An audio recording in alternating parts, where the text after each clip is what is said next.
You've got an adult manipulating them to the fin core from the get-go. Just like they did us. Why? Because they've got targets to reach. If they don't get certain people's reaching a certain grade in this area of concern, they won't get the money off the government that they're expecting every year because they failed in that area. And that's what schools are run like now. Just like prisons. Exactly the same. I know I keep on referring and correlating the both, but they're exactly the same. It's like a 15-minute city, every prison. Every prison, what you're looking at now, is a miniature version of a 15-minute city, and I wouldn't be surprised the private sector who's created all the new prisons haven't put this and planted that seed, 15-minute seed, into the minds of the governments around the world. So if you look at any new prison that's built now, it's similar to what they're talking about. You've got your gym, you've got your laundry, you've got your cafeteria, you've got your community centre, which is the visits hall, you've got your accommodation, you've got your cameras, you've got your locks, your keys, you've got your authorities. There is no difference on them 15-minute cities. You've got your gym, you've got your supermarket, you've got your laundrette, you've got your community centre, you've got your coppers, you've got your gates, you've got your perimeters, you've got your cameras, and you've got your accommodation. Replicating a prison block accommodation. You look at the blocks out here that they're making now, if it was a different colour, it'd be exactly the same as that block of prison cells. The only difference is you've got slate on the roof instead of steel. It's the only difference, people.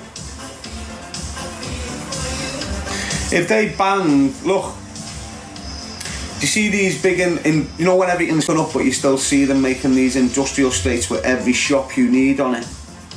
Pizza Gaff, Kentucky, gym, everything's round this big industrial estate that they just made. They never stopped making them through COVID, they completed them through COVID.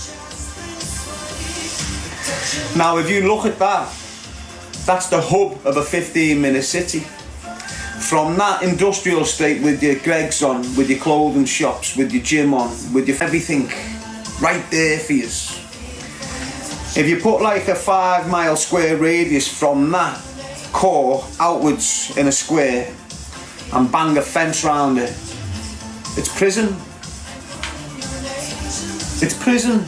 And if you do that, every 5 kilometre square miles, with an industrial estate in the middle of it all, bam, bam, bam, it's just pure prison. And once they've got you like that, you aren't you? You step out of that perimeter, where are you going? Okay, we're suspending your licence for a month. No court date, no nothing. No, you went out, you know the rules, you know the regulations, you've gone beyond it. This is the consequences of it. If you haven't got a car licence, they'll consequence it and your benefits are something. Right, we normally give you £100 for travel costs to get you from A to B. We're taking £50 of that away from you this month.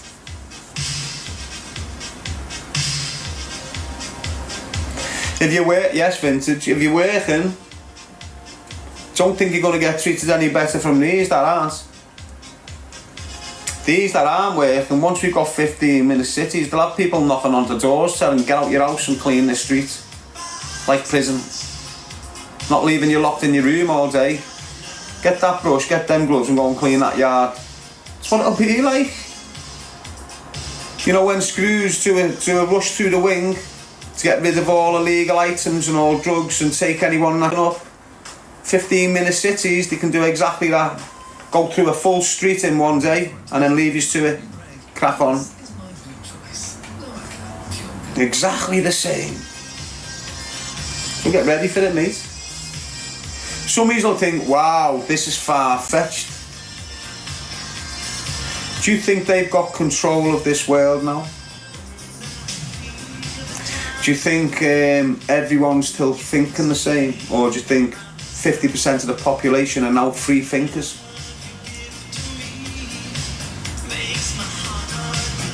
It's what's happening. You've now got 50% of the population, majority of them educated dropouts like myself, majority of us being in the criminal system, majority of us being in the justice system. We think freely now. They haven't got no control over 50% of us, regardless of how much they think they have. So they've got to implement more control. And the 15-minute cities, that's exactly what it is. To regain the control without returning back to the 60s and the 50s. Brutality, imprisonment for nothing, no human rights. Because that's where you'll go back to. If they don't get this 15-minute cities implemented, people, we're going back to where there's no human rights for no one. You know, you don't need cameras in custody suites. You don't need all this that came with the EC, you know, the European Human Rights Bill.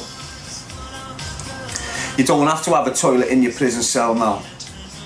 You don't have to have that cell to accommodate one. We can bang 5 in it. This is the way it used to be.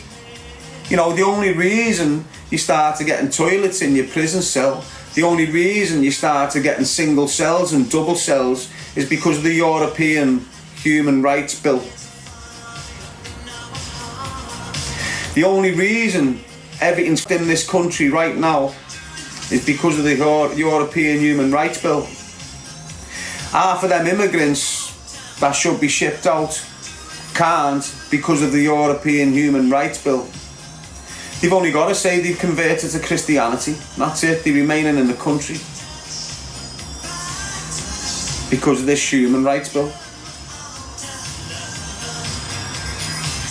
And you're hearing this slowly but surely. You're starting to hear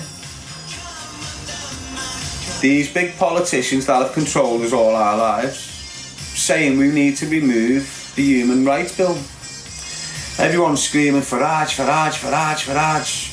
He wants the European Human Rights Bill completely eradicated from our laws, and he seems to believe it'll make it better.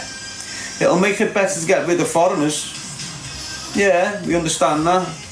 But us, who's always being persecuted by the authorities, who was always dragged into cells and battered and no cameras there to prove that you weren't lying. Do you understand? All that comes back to us. You know, the 2 tiers should be more evident.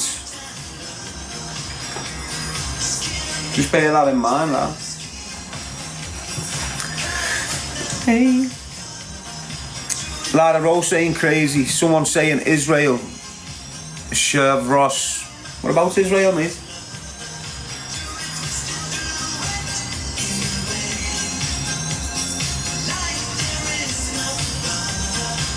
Would it do your head in if Britain was controlled by Israel?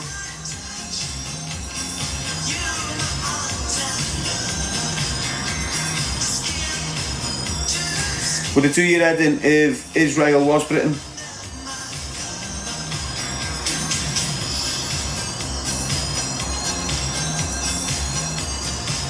Yes, Sam's, Marcus. Do you understand what I'm saying to you? I was caught up in this. Cons, ba ba ba ba ba ba. And I just got to finalise it, come to the conclusion that they're both bands of evil. It doesn't matter what they're proclaiming to protect. They're living in the past, they're stuck in the past. They're fighting for the past. That's what they're doing. Fighting over the past. They encourage us to forget our past, but they're not forgetting their past, are they? Not in the slightest are they forgetting their past, are they? And all these conflicts that you're seeing ongoing, they're arguing over the past. What's happening? Women and children getting killed in the millions around the world. Why? Because they're arguing about the past. Isn't it? It doesn't matter of recent events. It all stems from what happened in the past.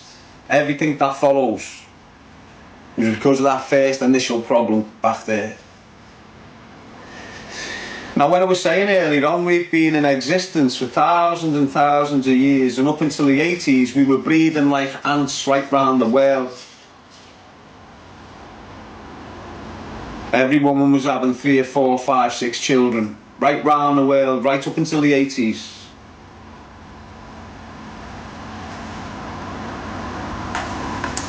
It's the same shit. This is what the point I'm making, it's all the same. We're watching them kill kids and women right before our eyes, and hundreds of thousands of men right round the world before our eyes, since I've been born. Since I've been born, they've been killing women, children, and sending men into war.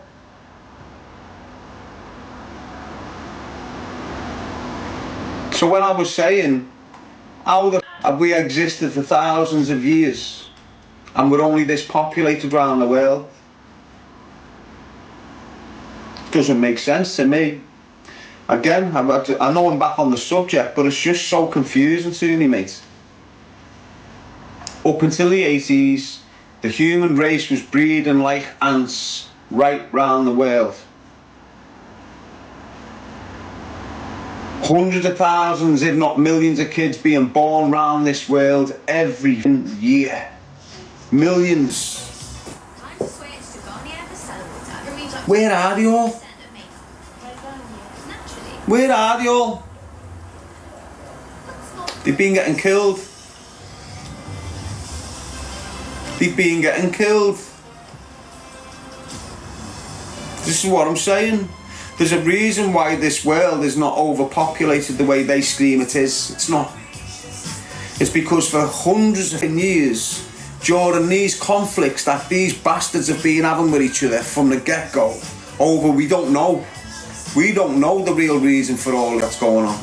But what we do know is, there's been a lot of death and murder, hasn't there, over them years? Defo. So when we're watching all this mass murder now, thinking this is like a new thing, thinking this is only just start, this is being consistent year in, year out, decade in, decade out for 200 years or something. And that's why the human population on this planet is so small. When we've been in existence for thousands of years, the population's too small. Them cunts have been killing us the way they're killing us right now. Look at it all over the place. They've been doing this to our race for hundreds of years.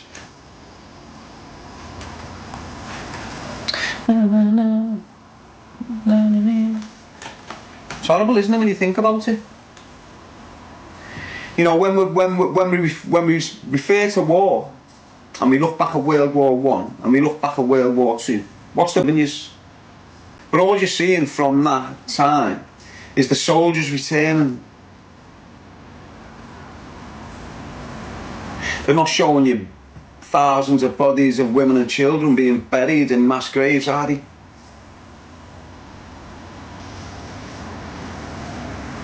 It's going to be the same with your kids on this war. They're going to see soldiers returning. They're not going to know anything about the millions of women and children that's buried all over the place. Hey, well, Scotsman, hope you well, mate. B-said Jacob's Ladder, whatever that means. It's horrible, isn't it, what they're doing? Now you know that, I've established that in my mind, so if you can establish what I've just said to you, you know, they've been killing us for time. Now you've established that. Why? What's the difference between them and us? It's the only reason he won is gone, because we're different. So what is it? How are you, Bungie, lad? Are you cool? So you start going into these rabbit holes, don't you?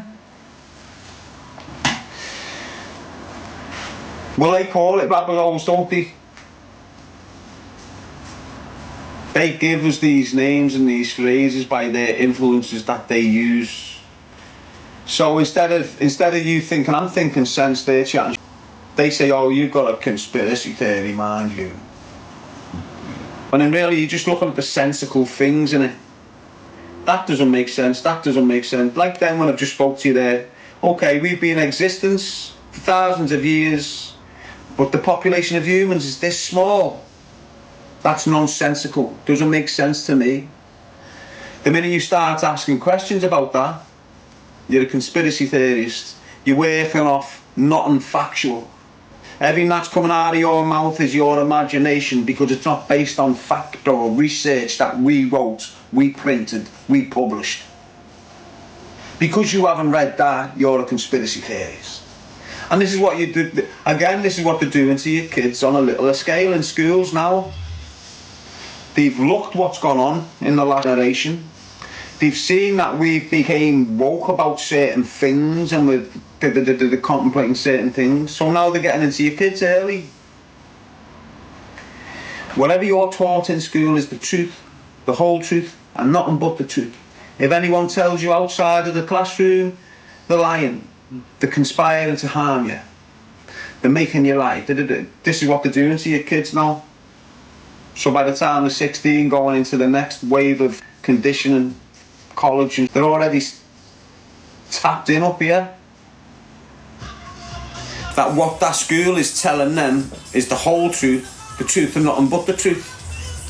So if that school's raising your kids to believe that man has always married man, your kid is 16 is firmly going to believe that, and look all you can do to make them think otherwise.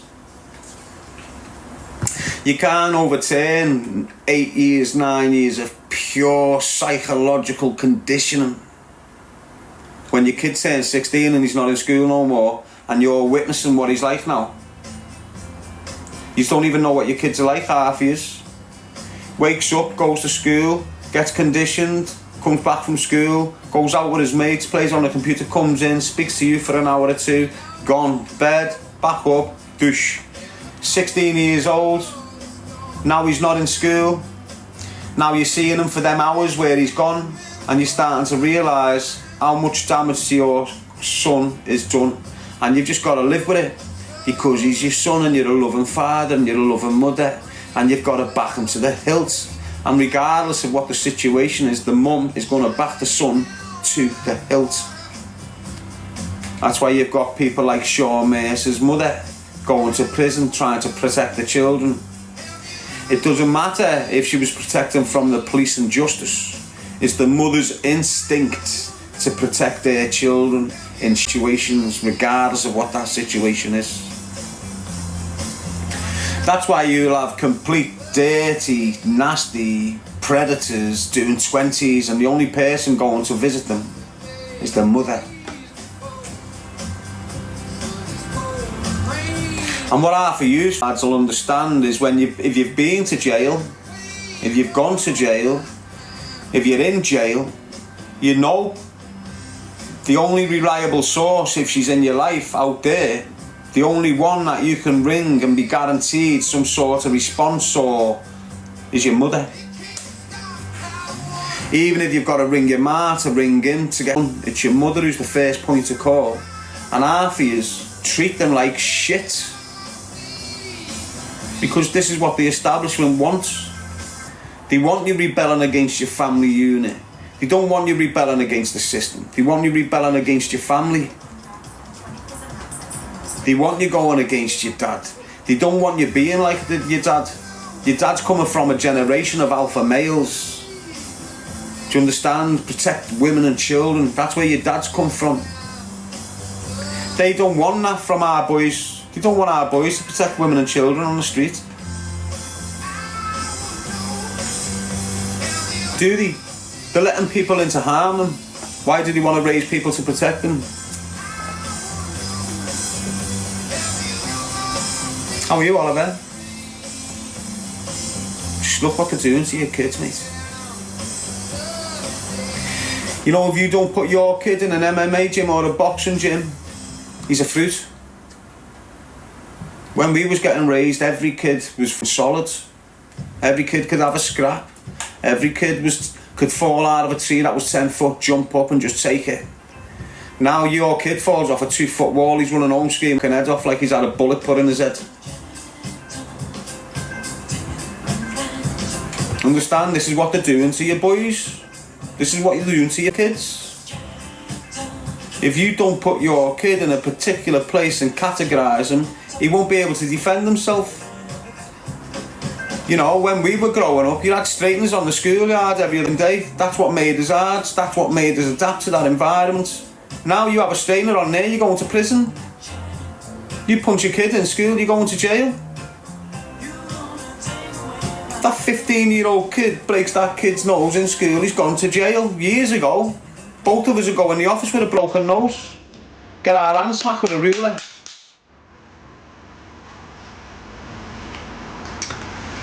Just an observation, people.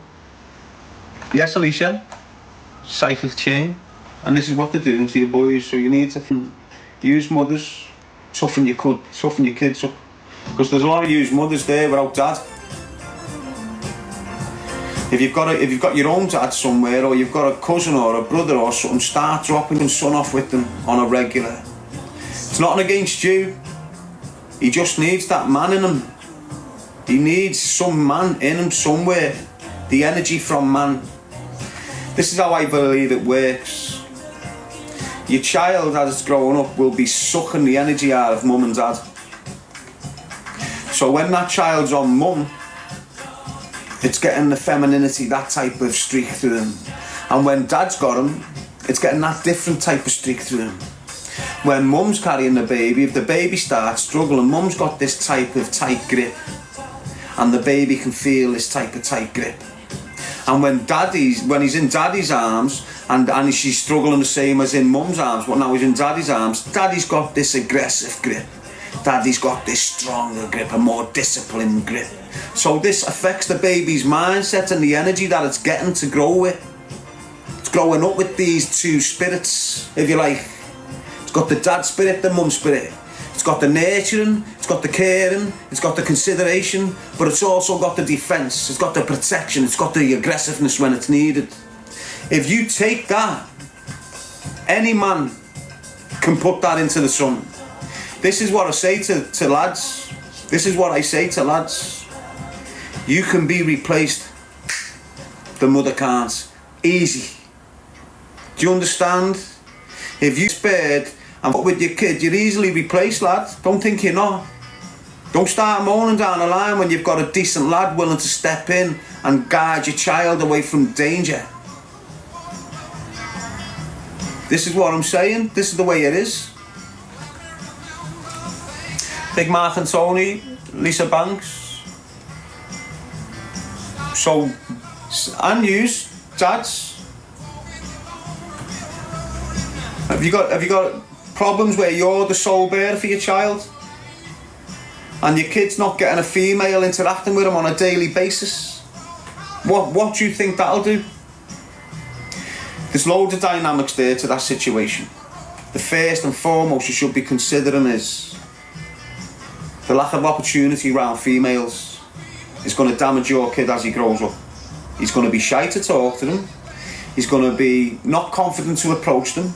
And if he's in that confused state of mind, guess what happens there, kid? Yeah. Defo. He starts looking at the opposite sex initially, but he's not brave enough to go there. Trust me, lad, there's a lot of lads who are heterosexual but scared. They won't approach a bird, they won't try and get with them. After a couple of years, they've still got them needs as a young boy. He's locked off. To satisfy them needs that he should be getting naturally, but he's not because he's got no confidence speaking to women or being around women. He's looking at the artificial that you'll get on your telly. I told you the other night, every person that watches that dirty on the telly to satisfy the needs, the first thing that child is looking at is a man's private parts. I'm telling you, when your child is not confident around women, he is still going to access women in his own little way through a screen, right? Us boys used to grab a magazine if we could and experience magazines. Your boys are picking the phone up and getting access to it. And the ones that are not comfortable around girls because they've never had the mum in their life, or they've never had a female in their life growing up, they start watching this dreadful. And the first image that they see on that, the minute it starts, the first image they're going to see is another man's private parts. And if he starts divulging in himself while watching these images, a year down the line, his mind is susceptible to accepting the privates of a man. He's not experienced a woman. His first experience of real thing comes with a man. And that's it, you've lost your son. Why? Because you refused to let a woman into his life when he was growing up. If he doesn't switch that way, he'll batter women. If he doesn't switch because he's confused, where he hasn't had access to what he should do as a young boy, if he doesn't switch to a shirt lifter, he'll be one of them lads that batters women, because he won't know how to handle them in a relationship. And this is very important, lad, for your kids. The absence of dads, the absence of mums has a massive impact. Let me just rephrase that. The absence of a female and the absence of a man in that child's life is going to have a massive impact. You know, you might have a child where you've lost his wife, you've lost a wife, the kid's lost his mum. Do you understand? It's important to replace that mum. I don't mean in the context of the care and love and like this, but as a, you know when a son loses his dad, you'll have a father figure that'll tap into his life, hopefully, and guide him right, and give him that manly education, that wisdom, that knowledge that only comes from men. No woman can tell a son what men know, how to deal with certain psychologically. And you've got a lot of kids who it's natural for a lad to want to turn to his dad and ask for advice, and if he's not there, whoever he turns to for that advice can take the piss out of him.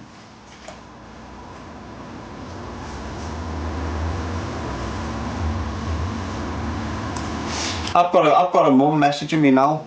I always get mums messaging me, would you talk to my son? Would you talk to my son? And I always tell them, I can't talk to your son now because of how I'm behaving and what's coming out of my mouth. I'm not setting the right example for your son. Because I'm not, am I? You've heard some of this out of my mouth, haven't you? Once it starts, it's like I can't stop it. Do you understand what I'm saying? Where I'm at the moment, I can't mentor your kid.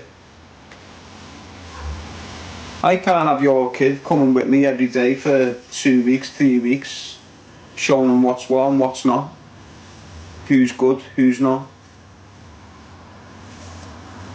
And this kid's in a placement, so his ma's desperate now. You know, it goes from placement to prison. I didn't know anything about placements, I didn't know this existed, but apparently, you know, some kids are getting put on 90-day placements and they'll get released for 2 days or something, and they've got to go back and all this madness. But that's the first point before prison, isn't it? So I just said, if you want, I'm in Birmingham. You get your son to Birmingham for the day. And often, he's from Bolton, the kid. His dad's not in his life. He's starting to go against his mum. He's 15, 16. His life's going off its cake now. His mum feels lost. His mum feels like she's losing his son to the system. And she's reaching out for someone to help his son, who's had no man guidance for a long time.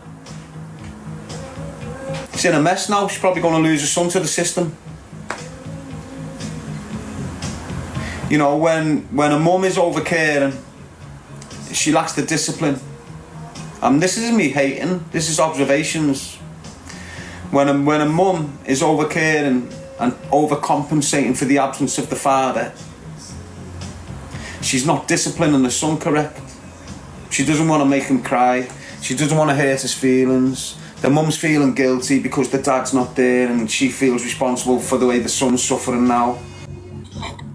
Do you understand what I'm saying to you? Again, the absent male. Whether it's your dad, whether it's your uncle, girls.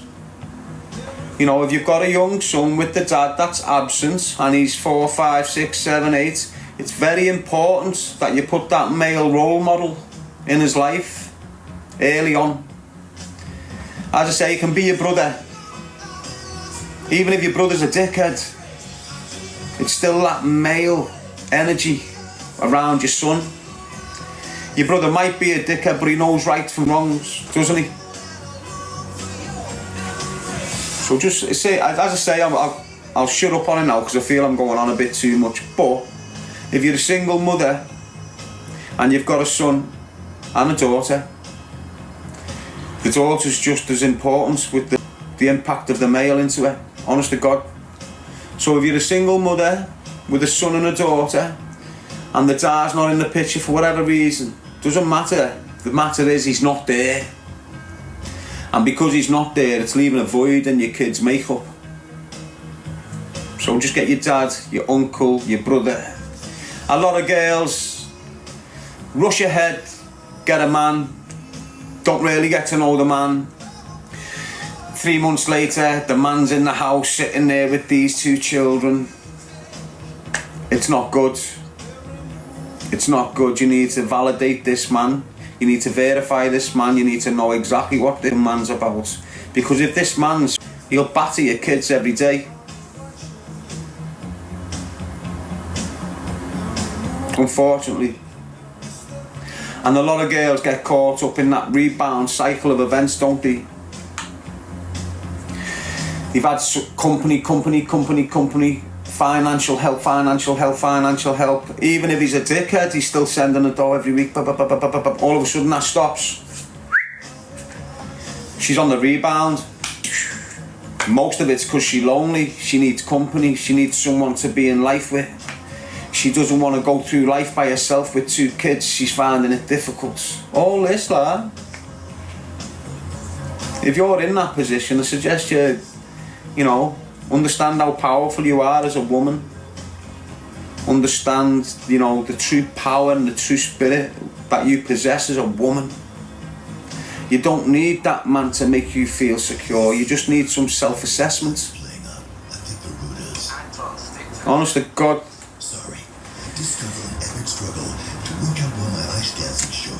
That insecurity is going to project onto your children as well. They'll feel it. It's a vibrational thing. Discover the freedom to forget your broadband worries. Some of you haven't got a dad left to some of you have lost your dad, which makes your life even worse, doesn't it? And you've got no other men to step in and be counted. You know, then you need to find some sort of, you know, male influence in their lives. You know, someone who can encourage them. Even across social media or any, you need them engaging with constructive males. You don't want your kids with an absent father watching males on your phone that spit and drill. You don't want this taking the position of his dad, if you like. Everything he's learning about the streets is coming from these videos of these drill artists. The way these men are acting, the way they react to violence, the way they react to women, the way they speak about women, the way they speak about this, the way they speak about that. This is the only manly thing your son's getting in his head. So now he's 13, he's been listening to drill for 2 years, he's now 15.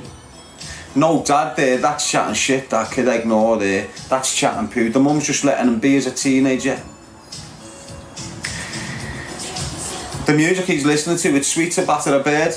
16, he's battering his birds. The music he's listening to, it's sweet to carry knives in your community, on your streets. He's carrying a knife on your streets in your community. And I know a lot of people overlook the impact of music, but you know as an adult the impact music had on your upbringing, on where you went in life, don't you? I know I do.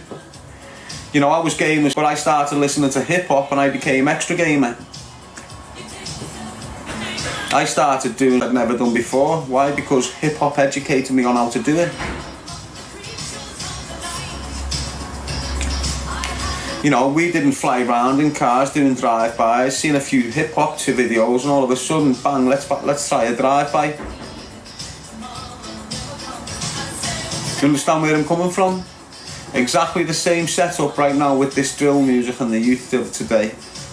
There's a reason why kids are running around with blades all over the place and everyone's thinking, what's going on here? Why are all these kids carrying blades? Think about what's going in their ears on a daily basis. They're waking up, putting their headphones in, cutting off the whole world and listening to dreadful lyrics. Where do you think he's going to end up? What do you think he's going to start doing? How do you think he's going to start behaving? Look at the kids that are getting lives off for murder. Look at them two kids. 12-year-old kids killed a 19-year-old fella in Wolverhampton. Up and down the country, there's kids killing adults and teenagers, just to let you know. But if you look at these kids, you could pick them two 12-year-old murderers up and put them in a drill video. You wouldn't even know they were 12. They'd fit right in. Right amongst these 19, 21, 22-year-olds, they would fit right in. You wouldn't be able to tell the difference, whether they're 12 or 19. And when you look at all these child killers that you're witnessing in the last, let's say, 6 years, the thing that correlates every offence, they're not telling you, it's big business. The thing that correlates every single one of them offences is the music they're listening to and the culture they're in. It's the music that drives them into this culture. It's the music that's got them dressing with masks. It's the music that's got them carrying knives. It's the music that's got them running around on wheelies, on bikes, taking the piss out of the police. This is all drill music and the context of the videos that they put out there. Birds getting sexually assaulted, police getting violently attacked, carrying knives, shooting guns, masks on, group altercations. This is what you're seeing in these videos. And your kids are watching them.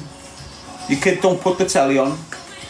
If they've got a smart telly, they're going in and they're putting these drill platform music channels and listening to them all day, every day. Smoking weed, some of them, while they're listening to this, which just amplifies the consequences of it. A kid who's not smoking weed, listening to that, will hesitate using his knife. He'll think twice. He might go on to use it, but he'll think twice about it when he's not on the cannabis. A kid exactly the same age, listening to exactly the same shit, going through exactly the same bullshit as him. The fact he's on the cannabis, he's not thinking about using that, he's just using it. He's thinking about it an hour later when he needs a spliff. This is what the weed does. It takes the empathy out of your kid. Do you understand? The empathy will kick in when he needs a spliff. He'll realise the consequences of his actions now, but that's too late. You know, your kid having a spliff, just using his blade, can, you know, determine where he's going. He might have a close call and just have to suffer a little bit of YOY for a year or two. He mightn't even get that. You know, but a slip to the left, slip to the right, your kid's getting 20 rec. 15 years old, going into prison for the next 20 years because you're allowing him to smoke weed from the age of 13. You can smell it on him. Every mate is smoking it on the step when they're knocking for him. You're abiding by it because the government have let you know it's easy, it's okay, it's good for you. Medicinal cannabis this, medicinal, it doesn't do up, it relaxes you. It relaxes you for a duration. The amount of stress your kids are under on these streets, the environment that's being created through the government and the initiatives that they give us, closing community centres down, letting weed and drugs be prevalent on your streets, letting violence roll out. This is the environment your 14, 15-year-old kids are playing in. They're not going to a little park and a lovely and getting on the swings and playing like we was. You've got 8-year-old kids playing in environments full of violence, drug dealing and absolutely terror. How do you expect these kids to turn out? We explore the lives of some of the biggest characters in history. This season, we're exploring the life of Marilyn Monroe. From a tough childhood growing up in foster home, she became... Does this guy shut up at all? Yeah, when I've got to respond to knobheads like you. But my bird got on there and dismissed you before I could respond to you. And funny, and also full of surprises. Follow Legacy now wherever you get your podcasts. Yes, Lady G, baby. Do you understand where I'm coming from, no lie? I know I keep on getting on back onto the same subjects, mate, but... Yeah, we've had problems as adults. We've got a problem with the baby's dad. We've got a problem with the baby's mum. We can't tolerate each other. We can't bear each other. Right, but you know the impact on your child because your child's crying for his other half. Even you as a man, you know, your son's missing his mother. But because you've got this thing against her, you're not having none of it. Even though now you've sat there, listen to me, and you understand the impact on your son when he hasn't got a girl in his life. He can turn gay if his ma's not in his life, and that's just a valid fact that you're going to have to live with, mate. Put it aside. If the mum's not a danger, if the dad's not a danger to the child, not you, you know, if that lad or that woman has never harmed that kid, never put a hand on it, never left it in danger there or there, but then what they're doing, what the social services are saying, they don't want that kid to have dad in life. They don't want that kid to have mum in life. You know if the dad's dangerous, what, because he's called you a slapper, called you a little something, and pulled your hair. All of a sudden you've been listening to that shower of shit telling you to keep him away. It's not good for your kid, the social services. You know if that kid's dad's a danger to him. You know, in your heart of hearts, you know whether that man or that woman is a risk to your kid. You don't need these agencies to be screaming it at you.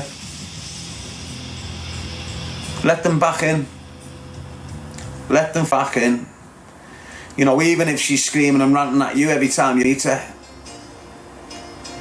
your kid won't forgive you. That's another thing.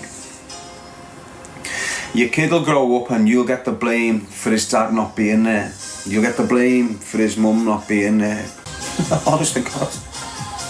The reason you're not up, kid, is because you love yourself. The reason you're up, kid, is because you don't love yourself. Josh Hudson saying, tell us a story.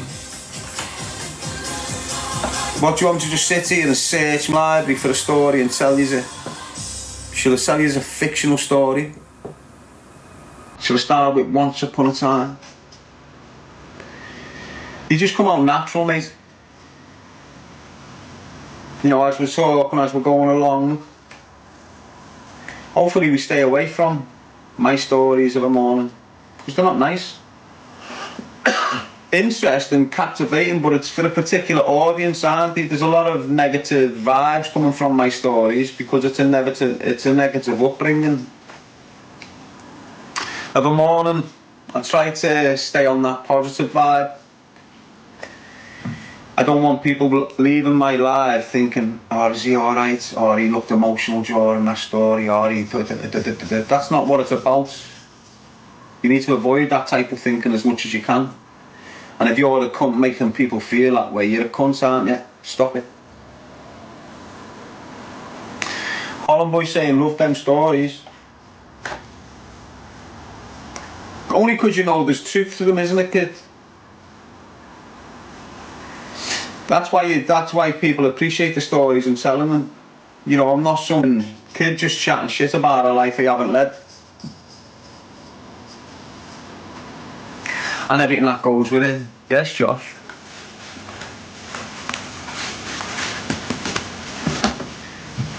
You know, I don't sit here as a black, reformed character.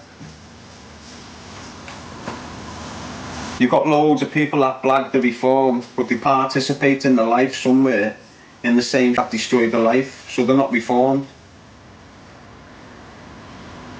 And I hear that it's hard, you need mates. You don't need mates, lad. Have you got many mates? Where did you meet your mates? Was you drunk? Was you on drugs? Was you in a fezzy? Great. Boss mate. Met him while your man was... But yeah, he'll die for you, won't he?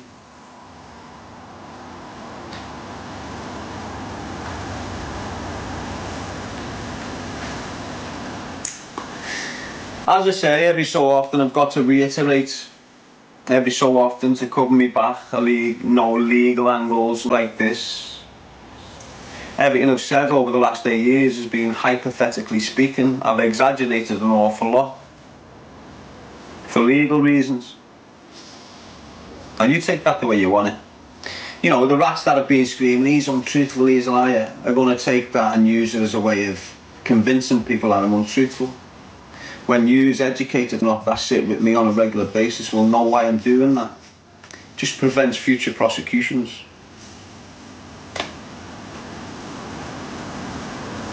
They can't use anything I've said against anyone, and they can't use anything I've said against me. Why? Because it was all exaggerated and lies and hypothetically spoken for legal reasons. Yes, Lee, you're good. So when you're talking about particular things in your life, or you're talking about particular things in someone else's life, and it can become incriminating, and it can become, if you don't claim how you put in the context about it can become discriminating towards certain individuals. So if you're going on to a story and you say, what I'm about to tell you now is the truth, the whole truth, and I'm not lying to you, and then you go on social media and scream that, and you're talking about that murder there, that murder there, that murder there, that can and probably will be considered in the future as some sort of criminal evidence towards something or someone. But you could say exactly the same, but before you say it, turn around and say, now I am hypothetically speaking, and you might hear me lie a bit in this conversation. Everything you say after it, you cannot use for fun.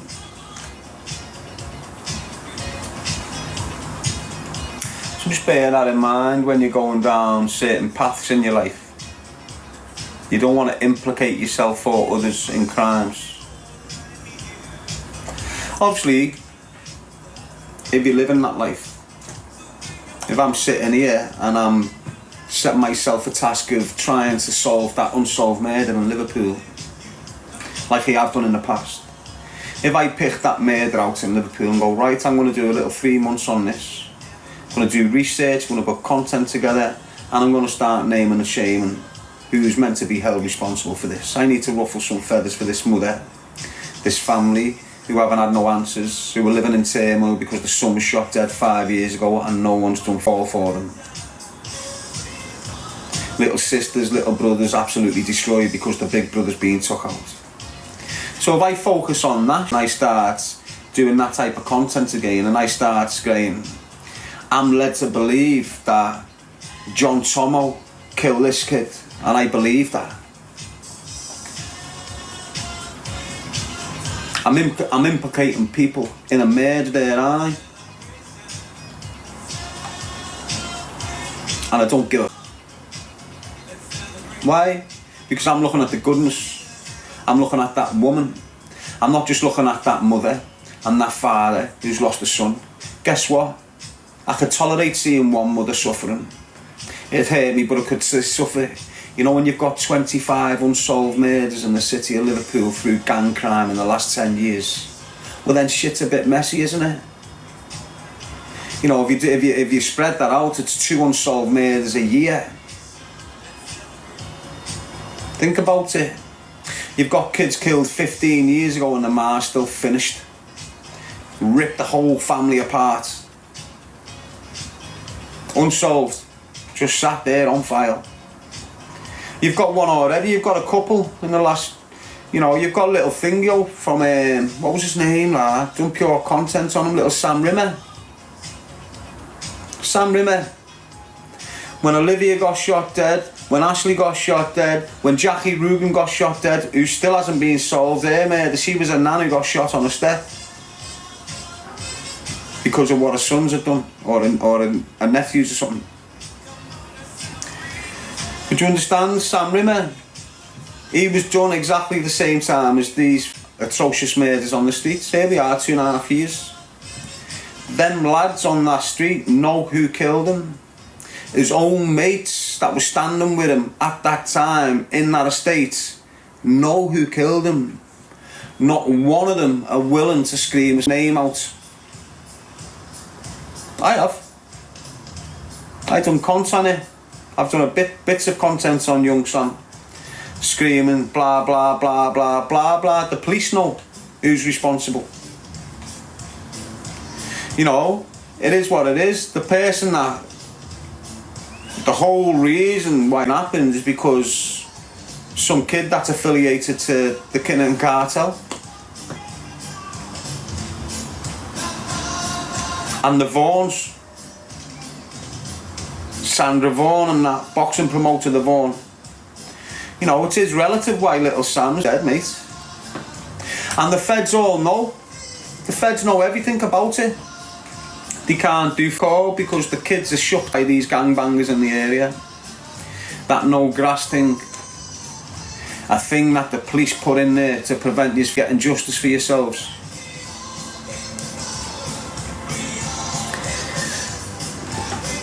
And that's just the way it is.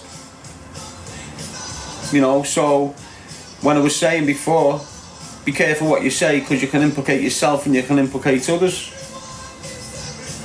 If you know what you're saying, you know what you're doing, you can deliberately implicate someone. It's wrong, depending on what side of the fence you're sitting on. Depending where your heart lies in that. Me, I don't like seeing young boys shot dead and the mothers and fathers and the whole families being absolutely ripped to pieces. They don't survive off it. Mum and dad break up and everything. No justice. Young girls growing up without dads. The dad's murderers' kids are bullying the kid whose dad's being shot. It's what's happening in the city of Liverpool. Is that nice?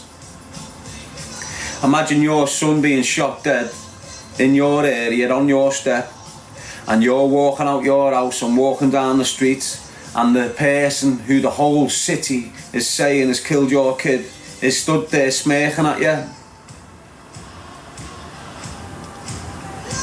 I know of situations of kids that have been shot dead. His sister has been getting laughed at by the murderers as she's in town. You can't even call he's dead, go away you little slapper. This is a sister of a lad. The murderers that's done it, or the alleged murderers that's done it, writing her off in the city centre when they see her. It's what it's like in the city of Liverpool, and there's multiple families that have got to walk around their areas knowing full well the cunt that killed their son has just had a christening. Big expensive christening. The cunt that killed their son has just had that kid round the corner shot in the legs. Here we are 20 years later, someone else is being dead by the same kid. And this is what it's like on the streets, because no one's willing to stand up and be encountered. Cashman,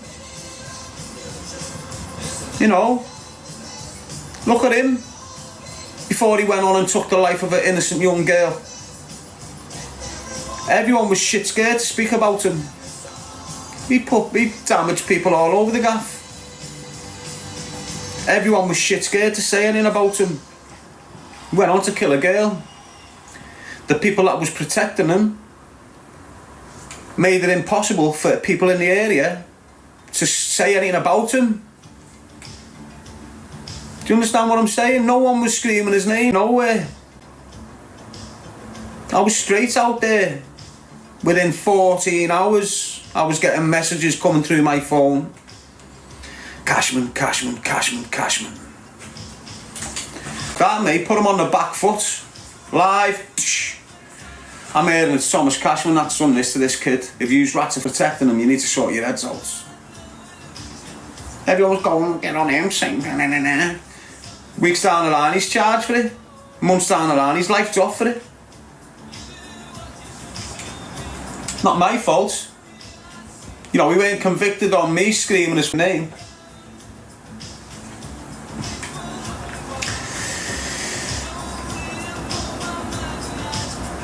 But I've been screaming about them for months and months and months before they went on and committed that atrocious murder. This is what I'm saying. So when I'm screaming about organised crime groups, I'm speaking about that clique anyway. I'm speaking about all of them. Warning the public about them. Screaming at the top of my voice. If you don't start listening to what I'm saying, you're going to have kids shot dead. You're going to have another Rhys Jones. This is what I was screaming for a full year before Olivia got shot dead. I'm screaming at the top of my voices, if we don't stand up and be recognised men. I was appealing to the working class man on the estate. You know, the lad that gets out his door every morning, puts a shift in, comes back home. I was appealing to them because they're the hard men. They're the real game, heartful men. They're the only ones that can stop this happening on their estates. They just need to grow a sack and understand what they're doing to their environment and their kids' environments. I was appealing to all them. You can't just sit back and let this continue. Look what's happening to our estates. Look how many doors are getting kicked in because you've got kids trying to rob watches off granddads. We started getting granddads who were 70 years old, well-known families in the city, not done nothing wrong all their lives. Granddads getting mugged on the steps and slashed for their watch by these little dickheads that are involved with these organised crime groups. This is what happens. You'll have one of them drug dealers that thinks he's the dude in his car. He'll be in a gym, or he'll be in a cafe in town, or he'll be in a little place on Lodge Lane or somewhere. You'll have some fella who's wealthy, he's got a decent watch on. Drug dealer there, he'll be onto the rats on the surrounds. So kid just walked in here with a thing on his wrist. Kids get taxed there and then. All this mad shit happens on your estate, mate. When your Ken's getting burgled and all your shit's getting took on your estate, it's your local smackheads. Your local smackheads are feeding their addictions. Their addictions are supplied by the local drug dealer who I'm speaking about now. The same local drug dealer that's picking his life up and making him your life up is letting shots off on your street. Is making you scared for the old woman to go out the house of a night, of an evening. All the shops are shutting in your area at that time because the same gang's absolutely destroying your community. And I've been there, I've done it. I know exactly what they're talking about. We set that trend off. It's wrong, lads. It's a mess what you're getting caught up in. You need to learn to break that cycle of events, mate, because you're not doing nothing but destroying your own kind of person. Scouse women, Scouse children, Scouse men. We're just killing each other, aren't we? So, if you put a big fuck off wall around Liverpool, put a big fuck off wall around Liverpool and leave us to our own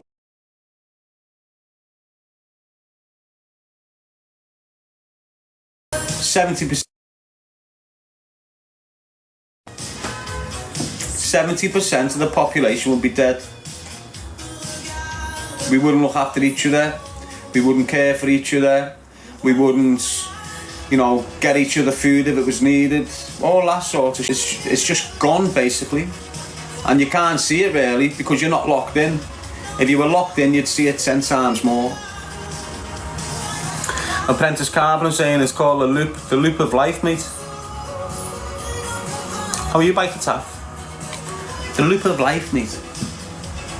And you're on this loop till you correct yourself.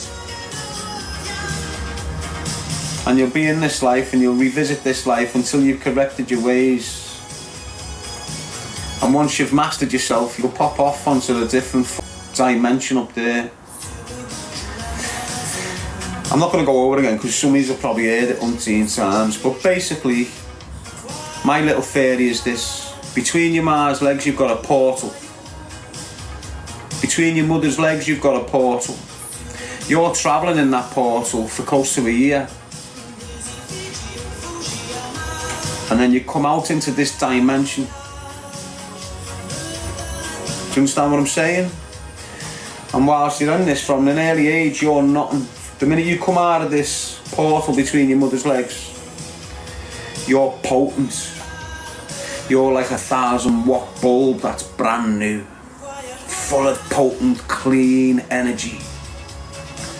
And as you start going through life, the bastards that are aware of this process, who keep this process away from us,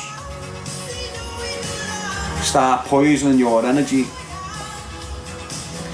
The things you're breathing in, the things you're eating, the way you're treating people, the way you're treated, all this starts coming into account. So as you're going through this loop, as a kid, 1, 2, 3, 4, 5, 6, 20, 25, 40, 50, 60, as you're going through this, your whole purpose is to keep your energy clean,